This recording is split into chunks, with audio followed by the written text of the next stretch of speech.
भाई यहाँ पे तो अगर हम जहाँ खड़े हैं अभी, यहाँ पे तो रिपोर्टिंग करना भी बहुत नामुमकिन होता था। इस वक्त हम खड़े हो पाते हैं यहाँ पर अगर वही हालात होते? मैं बोल भी नहीं सकता था आपको। आप तो आते पुलिस या आर्मी की तरफ से, मैं बोल भी नहीं सकता था यहाँ पे, क्योंकि आप बंदूक के साए में कैसे बोल सकते हैं? अगर बंदूक का डर हो, खौफ हो, तो आप कैसे बोल सकते हैं? कांग्रेस यहाँ की हमारी जो पॉलिटिशियन मिलकर इन्होंने आज तक ये लोगों को यहाँ पे मरवाया, यहाँ पे डेवलपमेंट नहीं होने दी, यहाँ पे पत्थर थमाए, यहाँ पे बच्चों को मरवाया। उसकी एक वजह थी। देखिए, सबसे पहली बात, हम जिस खित्ते में रहते हैं, ये कश्मीर है, 1 करोड़ से ज़्यादा की आबादी है। इस वक्त हमारे साथ फयाज़ हैं जो बिल्कुल आखिरी गांव के हैं, यानी जिस गांव में है उसके ठीक बगल में पाकिस्तान है और इधर हिंदुस्तान। फयाज़ से हम बातचीत करेंगे, वो क्या सोचते हैं। अभी यहाँ पर इंडियन आर्मी मौजूद है लगातार, और 370 हटने के बाद काफ़ी वक्त भी बीत गया, कुछ बदलाव आया या सिर्फ बातें बातें हैं? फयाज़ कैसे हैं आप? पहले तो बहुत बहुत शुक्रिया। ठीक ठाक हैं, सब घर में ठीक हैं? फाइन। लगातार हम देखते थे पाकिस्तान की ओर से लगातार जो है घुसपैठ चलता था, अभी उसमें कुछ कमी आपको दिखाई दे रही है या अभी भी वही नॉर्मल ऐसा ही है? नहीं, घुसपैठ जो होती थी, क्योंकि हमारा जो गांव है ये हमारे मुल्क का लास्ट गांव है, गुलगांव जिसको कहते हैं। तो जब घुसपैठ होती थी तो सबसे पहले अगर उग्रवादी उस साइड से आते थे, तो इस साइड में जो आप कुपवाड़ा के जिस हिस्से में हैं, तो हमारा गांव भी एक होता था वो उनका, कि वो यहाँ पहुँच जाते, क्योंकि खाना तो उनको खाना होता है। तो पहले वो इसी इलाके में आते थे। अब जब से सरकार आई है, मोदी सरकार आई है, तो घुसपैठ में बहुत कमी हुई है। मतलब मोदी का ये बहुत बोल्ड डिसीजन है, जिस तरीके से उन्होंने 370 एक झटके में ख़त्म किया और सब देखते रह गए। पूरी यहाँ पर बात बनाई गई कि आग लग जाएगी, पूरे कश्मीर जल पड़ेगा, इस तरीके से हो जाएगा, लेकिन बाल भी पाका नहीं हुआ, पत्ता तक नहीं हिला। मोदी जी को मेरी तरफ से सलाम कहिएगा, आपकी चैनल की तरफ से, क्योंकि ये जो डिसीजन है ये शायद क्योंकि बोला जाता है कि हमारे मुल्क की जो ब्रेव लेडी थी जिन्होंने आज तक सरकार चलाई, वो इंदिरा गांधी थी। मुझे लगता है अगर वो भी होती, हालांकि उन्होंने सरकार चलाई, लेकिन ये डिसीजन कोई नहीं ले सका, और ये डिसीजन लेना मामूली बात नहीं है। आप एज ए कश्मीरी यहाँ के लोकल होने के नाते आप मानते हैं कि ये बहुत बढ़िया डिसीजन था? आप लोग उससे खुश हैं या ज़बरदस्ती ये थोपा गया अचानक? नहीं, मेजॉरिटी तो देखिए, अब जहाँ पे बंदूक है, बंदूक का डर है, नहीं तो फैसला बड़ा अच्छा है। फैसला गलत नहीं है, अच्छा फैसला है। इससे डेवलपमेंट हो रही है। डेवलपमेंट हो रही हाँ हाँ, और पीस आया है, सबसे बड़ी बात है पीस आया है। लेकिन अब आप किस तरीके से देखते हैं? अभी इलेक्शन आने वाले हैं, 2024 के इलेक्शन है, फिर से नरेंद्र मोदी सामने है और एक गठबंधन भी बन रहा है जो कश्मीर से लेके कन्याकुमारी तक यात्राओं पे हैं और कह रहे हैं कि मोदी को हटाना है बस। आपको लगता है कि मोदी को हटाने की ताकत अभी उन लोगों में आ चुकी है? अब देखिए, मैं बीजेपी के साथ नहीं हूँ, लेकिन जहाँ तक मुझे लगता है कि अब हमारे मुल्क के जो सारी अपोजिशन है वो एक आदमी के खिलाफ चली गई है। अब इससे आपको लगता है कि मोदी को चाहने वाले कितने हैं?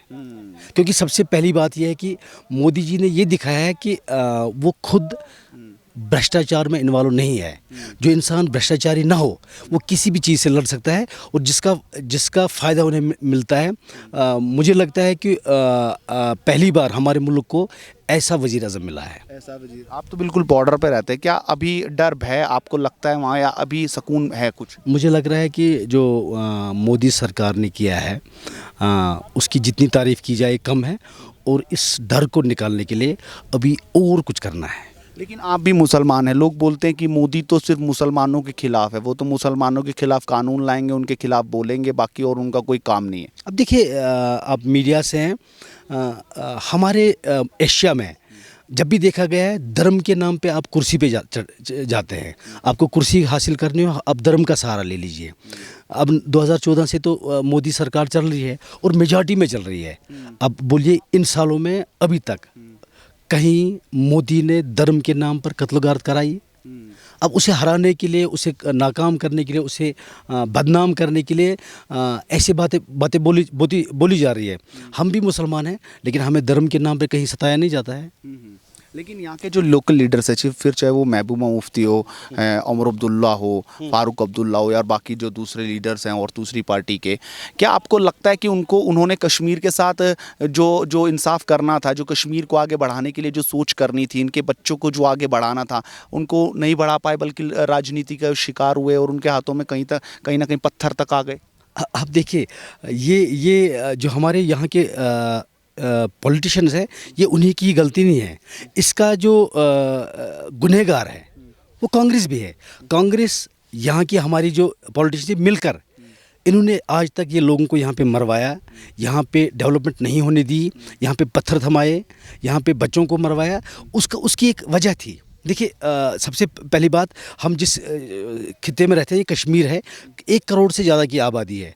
हमारे पास सड़क जो थी, ये सड़क कई हफ्तों तक बंद रहती थी।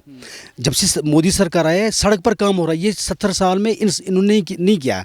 इसकी वजह ये थी कि ये जो इलाका है, ये बंद रहे, हम इन पर राज करें, इनका दिमाग जो है बंद रहे।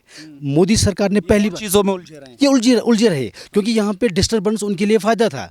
ये जो यहाँ पे पॉलिटिशियंस थे, वो दिल्ली वालों को बोलते थे कि अगर हम यहाँ पे नहीं होंगे तो कश्मीर आपके हाथ से चला जाएगा। मोदी ने ये दिखाया है, इन्होंने हमारी हुर्रियत जो यहाँ पे थी उनको भी बंद किया है। जो मेन स्ट्रीम थी, यानी कि एक वक्त के 3 मुख्यमंत्री, फारूक अब्दुल्ला, उमर अब्दुल्ला, महबूबा मुफ्ती, 3 मुख्यमंत्रियों को भी बंद किया, और जो उग्रवाद में इन्वॉल्व थे उनको भी बंद कर दिया, और कुछ नहीं हुआ। उनने ये दिखाया कि सरकार कैसे चलाई जाती है। सरकार कैसे चलाई जाती है। तो ये लगातार जो यहाँ के लोकल बाशिंदे हैं, जो बिल्कुल बॉर्डर पर रहते हैं, पाकिस्तान से सटे गांव के साथ रहते हैं, वो इस वक्त ये बातें आपके सामने बोल रहे हैं। ये अपने जो बयान है, अपना जो लफ्ज़ हैं, वो आपको बता रहे हैं, और वाकई सुकून पहुंचा है। वरना मुझे लगता है फैज़ भाई, यहाँ पे तो अगर हम जहाँ खड़े हैं अभी, यहाँ पे तो रिपोर्टिंग करना भी बहुत नामुमकिन होता था। इस वक्त हम खड़े हो पाते हैं यहाँ पर अगर वही हालात होते? मैं बोल भी नहीं सकता था।